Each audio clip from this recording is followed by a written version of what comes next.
15 तारीख आज दिन रे भारत स्वाधीनता ग्रहण करथिला। से स्वाधीनता रे पूर्वरु एई भद्रक जिलार बहुत वीर पुरुष माने ये स्वाधीनता संग्राम रे निजको बलिदान देइथिले। तेणु ये वीर माटी, ये पवित्र माटी को सर्वप्रथमे मु प्रणाम करुची। आज मते सरकार तरफरु एठी ये पैरेड उत्सव रे उपस्थित रहिबाकू अनुमति थिबारु मु धन्यवाद देउची।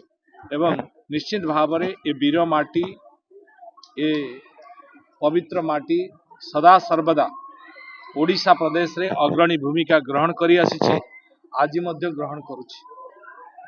एठी बहु वीर व्यक्तित्व आगामी गत दिन रे करिथिले एवं आगामी दिन रे मध्य बहु सुनाम अर्जन निश्चित भाव में करिवे।